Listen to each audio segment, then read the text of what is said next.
எல்லா தமிழ் மக்களுக்கும் என்னுடைய வணக்கம். இன்றைக்கி நம்ம கேரளா சமையலில் வித்தியாசமாக இருக்கிற ஒரு ரெசிபி தான் செய்ய போகிறது. குழி அப்பம்.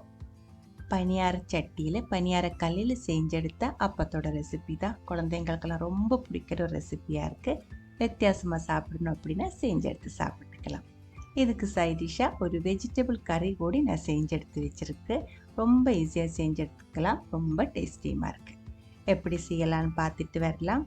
முதல்ல அரிசி ஊற வச்சுக்கலாம். 2 கப் அளவுக்கு பச்சை அரிசி. தோசைக்கல்ல எடுக்கிற அதே பச்சை அரிசி, இட்லி அரிசி கிடையாது.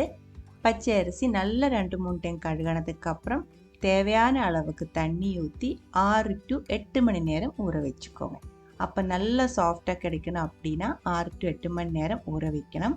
அதுக்கப்புறம் தண்ணி வடிகட்டி எடுத்து மிக்சி ஜாருக்குள்ளே மாற்றிக்கோங்க.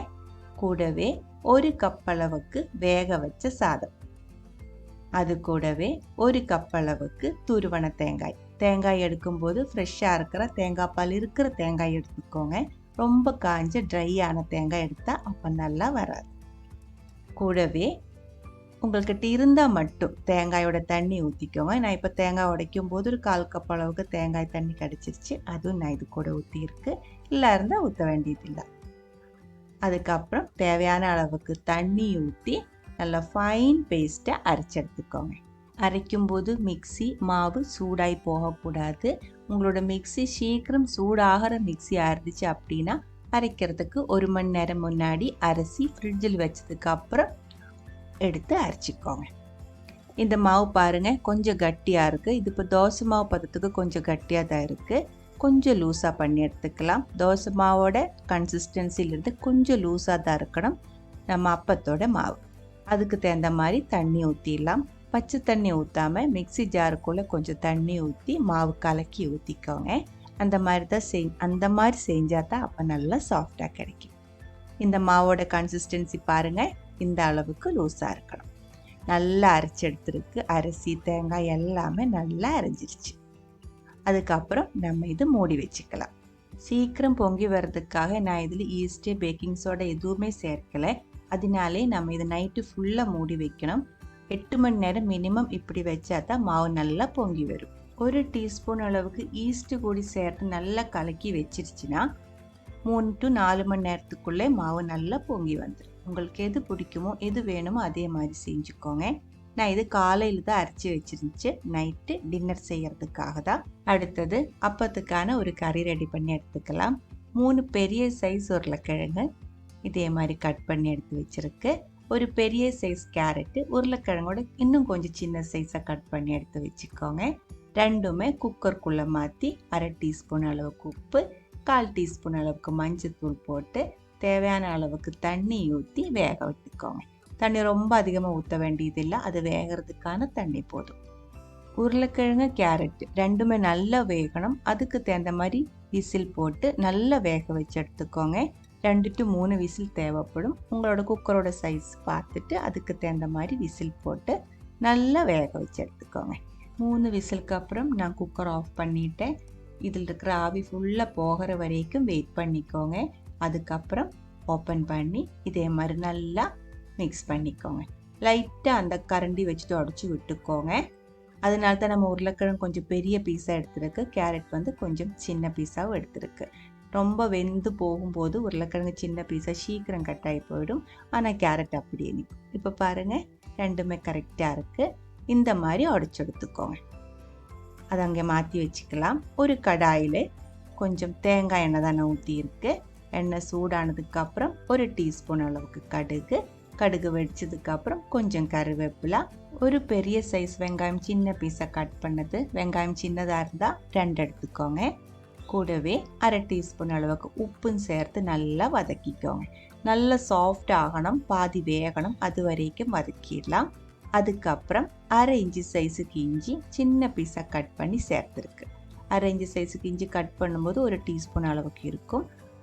அதுக்கப்புறம் உங்களோட காரத்துக்கு தகுந்த மாதிரி பச்சை மிளகாய் சேர்த்துக்கோங்க. நான் இப்போ 4 காரமாக இருக்கிற பச்சை மிளகாய் கூட இதில் சேர்த்துருக்கு.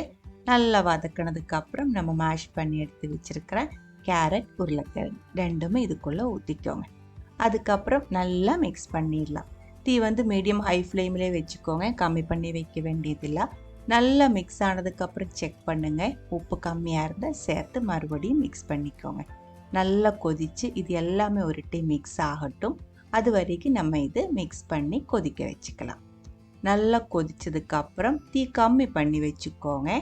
அதுக்கப்புறம் அரை கப்பிலிருந்து 3/4 கப்பு வரைக்கும் தேங்காய் பால் கூடி நான் இதில் ஊற்றுறேன். மீடியம் கட்டியாக இருக்கிற தேங்காய் பால் தான், 2ஆம் பால் தான் ஊற்றிருக்கு.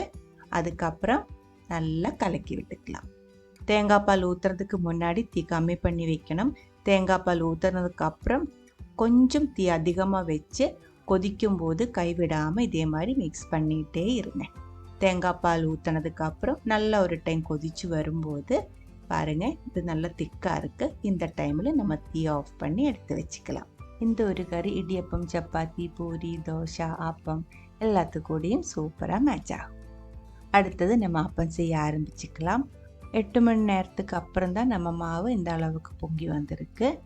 பாருங்கள், ஃபுல்லாக நிறையா இருக்குது. அதே மாதிரி மாவு நல்லா திக்காக நல்லா கட்டியாக வந்திருக்கு. இது இப்போ கரெக்டாக இருக்குது. இதில் நான் அரைக்கும் போது உப்பு சேர்க்கலை. இப்போது இந்த மாவோட புளிப்பு பார்த்துட்டு அதுக்கு தகுந்த மாதிரி நம்ம உப்பு சேர்த்துக்கலாம். அப்பத்துக்கு சேர்க்கும்போது உப்பு மட்டும் இல்லை, சர்க்கரை கூடி சேர்க்கணும். அப்போ தான் டேஸ்ட்டு வந்து கரெக்டாக பேலன்ஸ் ஆகி கிடைக்கும். 1/2 டீஸ்பூன் அளவுக்கு உப்பு, 1 டீஸ்பூன் அளவுக்கு சர்க்கரை சேர்த்துருக்கு. சர்க்கரை சில டைம் 2 ஸ்பூன் 3 ஸ்பூன் எல்லாம் சில டைம் தேவைப்படும். அதை நீங்கள் பார்த்துட்டு உங்களோட இஷ்டத்துக்கு தகுந்த மாதிரி நீங்கள் அட்ஜஸ்ட் பண்ணிடலாம். தோசை மாவு கலக்கி எடுக்கிற மாதிரி ரொம்ப சத்தியாக ரொம்ப ஃபாஸ்ட்டாக மாவு கலக்கி எடுக்கக்கூடாது.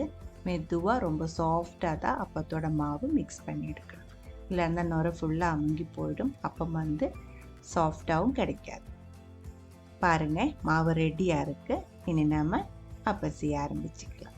குழி அப்பந்தான் இன்றைக்கி செய்யறது. அதுக்காக குழி பணியாரத்தோட கல் சூடு பண்ணுறதுக்காக வச்சுக்கலாம். நான்ஸ்டிக்காக இருந்தால் எண்ணெய் ஊற்றக்கூடாது.